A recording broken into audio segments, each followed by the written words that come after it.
Crypto Kids, welcome to the first ever Sunday recap show. Today, we're going to be covering all the important events that happened in cryptocurrency within the past 7 days. Guys, I am tuning in from the hospital. I know this live stream was supposed to start about half an hour ago, but last second the doctors came in. They had to take some blood and all that, gruesome stuff. That's why I had to delay the show a little bit. So very, very appreciate you guys staying tuned and being patient. It means the world. I'll update you on my health in a few minutes' time. But I think it's important to cover just quickly the price of Bitcoin. Well, not quickly. I think we can talk about it in some detail. And then we'll also cover the important events that took place over the past 7 days. So when we go into the price action for Bitcoin on the weekly scale, first of all, the price is sitting at $107,562. All right. This candle that we experienced was the past week's candle. It was a candle of 10.3% to the downside. It was a nasty one. We spoke about the importance of focusing at the 107.5 level, which we're at now because that's very good support. It's the neckline of the double top. There's a new pattern that I want to show you. It's called a megaphone pattern. It was an important one that if we said we lose it, then what's going to end up happening is we likely come down to the 54 simple moving average. 54 simple moving average. A very good moving average. When we go into the cycle, the blue line, 54 simple moving average, it provided us with very nice supports after huge black swan events in this cycle. So this was the Japanese yen carry trade in the first week of August 2024.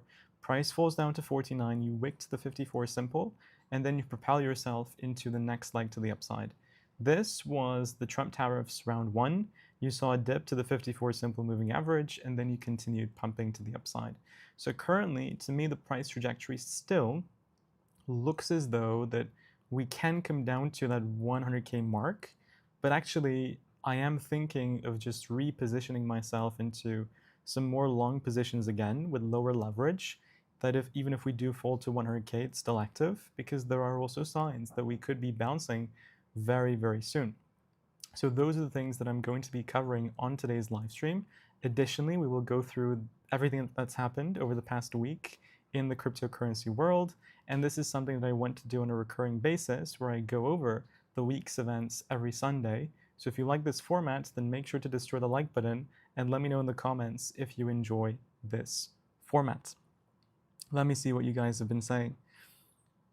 So people are saying 200K Bitcoin is not realistic. Don't look at the news so much. All right, gold hitting new all-time highs.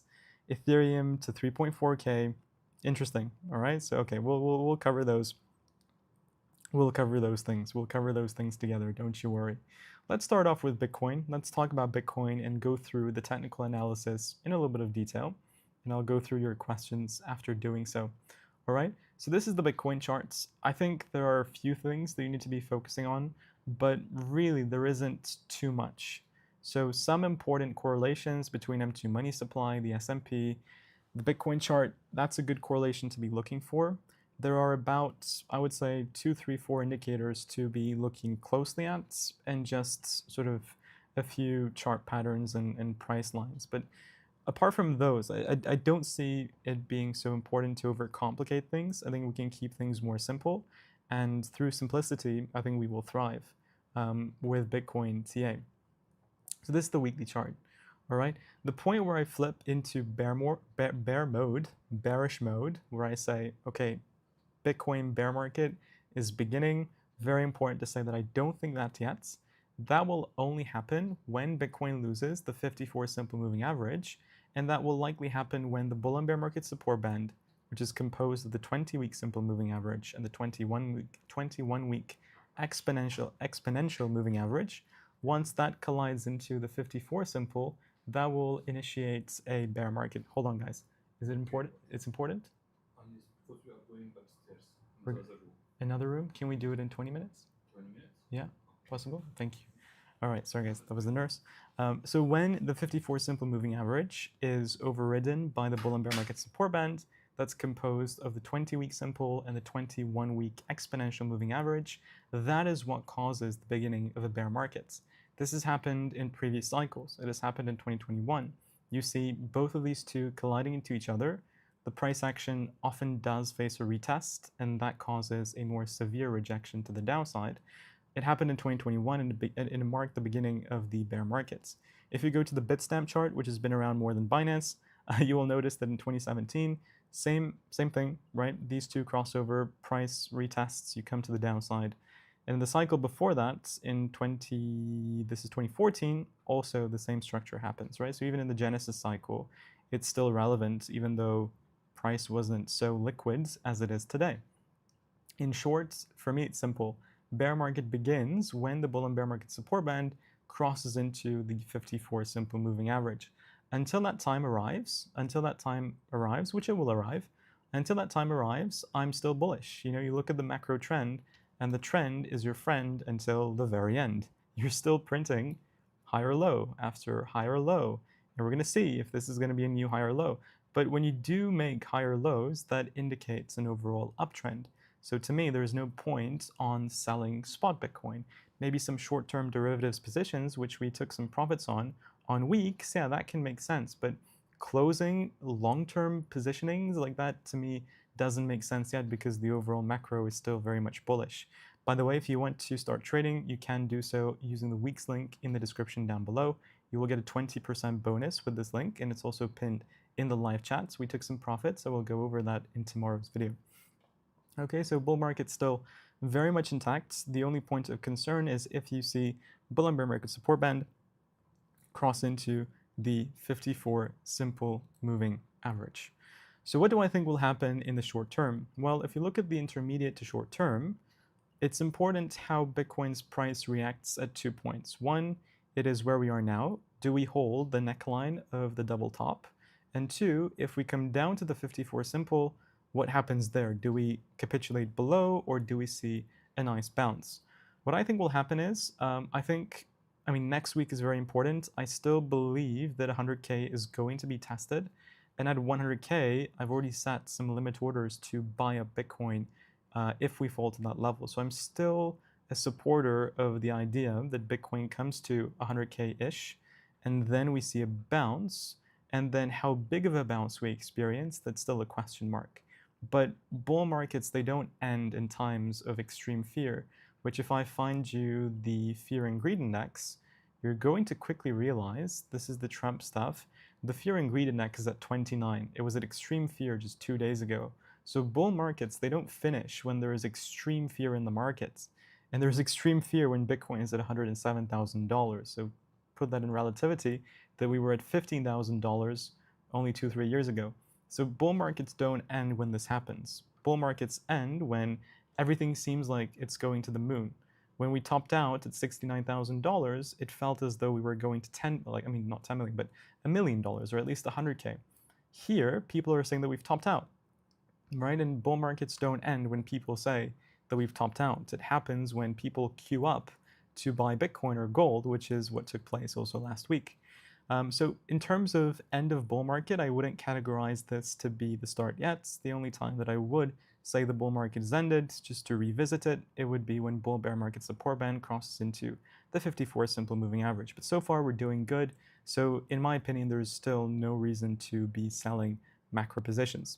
Another good trend line to be looking is also the huge linear support that has formed since the exact bottom of the bear market when Bitcoin was at 15K. You can see this linear support has held very, very well, providing a bounce multiple times. Again, very good support. Selling at support doesn't really make sense. You know, this is a huge support. If the support line breaks, yeah, then very concerning, because that's the support line of a rising wedge that has been forming since the last cycle. So shorting at supports, it's never been a good idea. Acknowledging support and trying to buy the dip, I think makes sense, but the moment that you do see price being weak, that's the point where you need to say, okay, hold on, let's cut the emotional bullishness and let's focus on the facts, and the facts are that we're seeing a dip below. So if we do end up falling below that line of support, which can be redrawn more accurately so that it's at 100K, which is the 54 simple moving average, that's the time to be, getting out fast, because likely the drop will be rapid, and because this is the weekly time frame, rapid means like 2 months, and I would argue that we come down to the 71, 72, even the 69K levels, and then we see a long-term bounce, and you guys know why that is. I've explained the macroeconomic scene in previous videos. That's what I would be looking for. And then in terms of indicators, we also have the Bollinger Band squeezing. Whenever the Bollinger Band squeeze, it indicates there's going to be a large movement, a significant movement. It doesn't give you an indication of which way it's going to be in, but it gives you the indication that there is going to be a significant move that's about to happen. So we can look at other indicators and then we can make the case. Is it going to be up or down? I'm still saying that there's a higher likelihood that it ends up being up. We know that the global liquidity, more specifically the M2 money supply, that also formed a rising wedge. It broke to the upside. Bitcoin is very sensitive to liquidity, and Bitcoin follows liquidity. It's been following it since its inception. So that's another reason. But overall, I think that we're still going to break up more so than breaking down. A good indicator of entering a bear market is looking at the Gaussian channel. So when price falls into the Gaussian channel and it's not able to hold the final line of support, then you go into definitely a bear market. But the thing is, this is a more of a delayed lagging indicator. So I wouldn't really focus, now that I look at it, probably not a great one to focus on, because it doesn't help you sooner, because you want to be helped as quick as possible. But the final point of analysis that I'll share with you is the comparison between the price of gold, which has been hitting new all-time high after new all-time high. Now it's seeing a small correction. Gold, the price of Bitcoin, and also global liquidity. I think this is a good comparison to look at as it's trending on Twitter. Everybody's saying, okay, now gold is at new all-time highs. So does that mean that Bitcoin is going to do the same thing? Well, let me explain to you. So let's have a look at the price of gold, right? The price of gold currently is sitting at $4,250 per ounce. And we have a huge MRI top. MRI tops, or the indicator MRI, comes from TD sequential. It is a momentum-based indicator. If you have an upwards count of 9 candles, then you're going to produce a top. And that's a sign that for 1 to 4 candles, there's going to be a correction.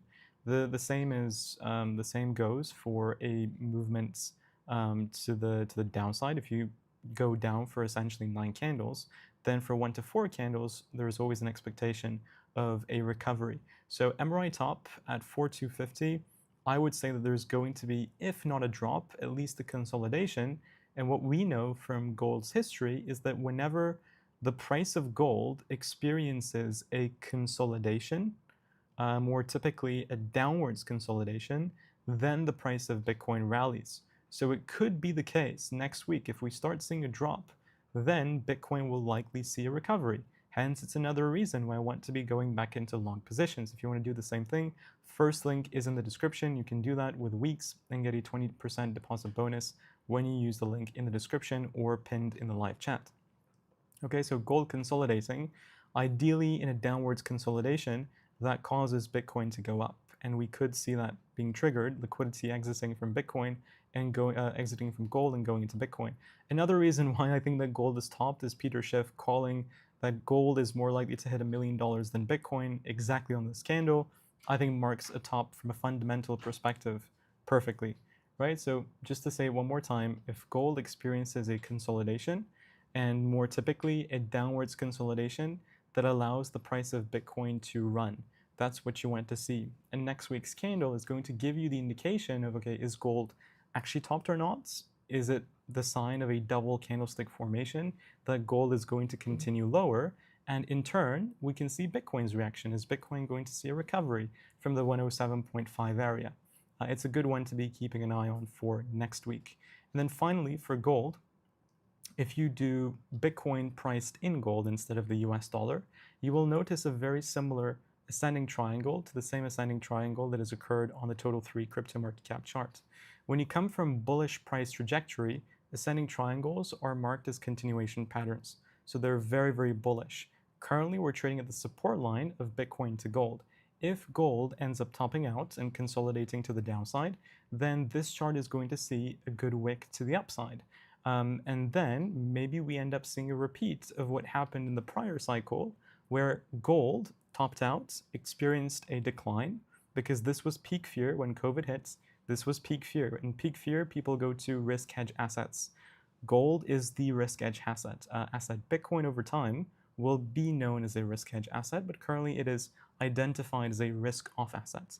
It should be a risk hedge asset, but due to market immaturity, it is considered a risk-on asset. That's why we move with liquidity, because the S&P also moves with liquidity. I can demonstrate. If you go to the S&P 500 and you plug in the M2 money supply, the correlation is perfect. There is no delay. With Bitcoin, there is a delay. Capital flowing from central bank printing money going into the S&P, it's very automated. But capital flowing from new money printed into the supply going into Bitcoin, it's still a new concept. So the on-rail solutions are not in place like the stock market. So it takes time. There's a delay between capital transfer into Bitcoin, whereas with the S&P, it's instantaneous. But if you look at gold, I mean, overall, the trend is definitely positive. So as money supply increases, gold does increase, but it's not as pinpoint accuracy as you see with the S&P or with the price of Bitcoin. And that's simply due to the reason that Bitcoin is still known or traded as a risk-on asset instead of a risk-off asset, which is what gold is and which is where we will reach at some point in the future. And I went into detail on, when that happens, where would the price of Bitcoin go on my yesterday's video. And I highly recommend watching it after you finish the stream because it will give you confidence in Bitcoin, in holding Bitcoin in the macro landscape. And that concludes my Bitcoin gold analysis. If you have any questions, you can let me know, and then we'll also go into the most important events that took place over the past week, as this is a Sunday crypto recap show that I'm introducing on this channel. And if you do enjoy it, make sure to destroy the like button. Thank you so much, CryptoKid, for live streaming despite being in the hospital. Get well soon. Thank you so much. Yeah, I'm feeling better today. And I wanted to be productive because it's just you watching a movie and then nurses coming in, they're giving you some medication, whatever. It feels boring. So at least when I do live stream, I can focus my head somewhere. But let me know if you have any questions and we can go through them very briefly in a few minutes' time. So let's go through the most important events that happened in the past week, right? So the first thing is the tensions between America and China have eased drastically. If we go to 8 days ago, President Trump posted the infamous Truth Social post saying that America is going to be imposing 100% tariffs onto China. Now, we said that it's likely going to be a nothing burger, and we've experienced Trump and tariffs. It's just a negotiation tool. There is a lot of fear. He does it to negotiate and get what he wants, and then it just sort of fades away. But the issue is markets reacted in a low liquidity time, like a Friday night when markets are closed, and then we saw cascading liquidations, the issues with the exchanges, and it ended up with $19 billion gone and 1.5 million traders liquidated, right? It shouldn't have happened. It was more sort of a crypto-wide issue that led to those liquidations. But as we predicted, I mean, look, President Trump said, we're getting along with China. And then he mentioned that it looks like the meeting with the President Xi Jinping, it will go forward. And then he also said that China, the deadline for the November 1st tariff implication of 100%, he mentioned that he can move it up if he wanted to do so. Same sort of story repeated in the previous tariff cycle. That's why, whenever you do see a dip during Trump tariffs, it's a good sort of way to think that it's a good time to buy the dip, okay? So those were the most important topics. Obviously, also Carl got hospitalized because he broke his collarbone, which was horrible timing because he went to the hospital a day after I was hospitalized, but he's doing fine. I'm doing fine too. So that was another major event that took place this week. Go and wish him well. On this Twitter post, if you haven't done so, I think you will definitely appreciate that. And then we also had the BlackRock CEO go on CNBC Live, talk about the IBIT ETF, which is the most successful, successful in terms of AUM, the IBIT Bitcoin BlackRock ETF, reaching over $100 billion in assets under management. He went on CNBC Live and he spoke about it, which was great because there was a time where Larry Fink and even President Trump were against Bitcoin and crypto, and look how times have changed. So to me, that was a very remarkable event. And then finally, Fear and Greed Index hit extreme fear. And we do know that bull markets don't end in extreme fear. And historically speaking, if we go to the current Bitcoin price action, extreme fear happened at those bottoms, 49K, the 74K range. Those were all extreme fear, and then markets rallied. Warren Buffett, the most successful investor alive, he always says, buy when people are fearful and sell when people are greedy. That was how we were back in 2021. everybody was calling for 100K. Everybody was saying, you know what, it's up only. And the markets did the opposites. And it shows the psychology is unfortunately the same. You saw the people queuing up in front of gold stores all across the world trying to buy the top for gold. It's just how people think. When something is appreciating a lot in price action, you feel FOMO and you want to jump in. Even though it's financially a horrible mistake, you need to understand that, historically speaking, not many people can think in the way that you and I can. So right now, when people are fearful, I think it would be a mistake to be panicking so much. But guys, I think we can go to one or two questions, and then I'll have to end it here because I need to be transferred to another room. So if you do have one or two questions, we can go through them and then call it a day. And I'll see you all tomorrow.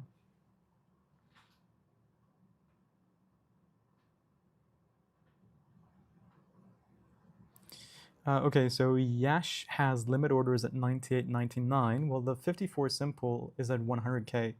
We could always see a wick down to 98.99. It's obviously up to you, but I'm looking for the 54 simple moving average. Good time to buy ETH. Look, Ethereum is at very good, and I think that's the question we'll end off with. If we go to Ethereum, you can see that Ethereum is at phenomenal support. So even if we do end up losing the support and go to 3.5 and then ultimately, worst case scenario, 3.1, I wouldn't be fearful in buying the dip here, given your liquidation and your leverage is risk managed properly. I think right now is a very good time to be buying the dip. You're bouncing from the bull and bear market support band, you're bouncing from the prior resistance of the bullish pennant, turning it into supports. And in the part of the cycle where you're going to see a transition of capital into altcoins. So I think buying the dip here makes a lot of sense. Oh, sorry, I wasn't sharing my screen. Let me show you that. So look here, bull and bear market support band, bullish pennant resistance, turn into supports. I think it makes sense. All right, so guys, thank you so much for watching the Sunday recap show. In the next show, it's going to be more detailed. It's just I wanted to bring something up because I got very bored in the hospital. So thank you all so much. Have a fantastic rest of your day. And I'll see you all on my regular video tomorrow and then on the live stream over on the Moonshow channel. So guys, take care.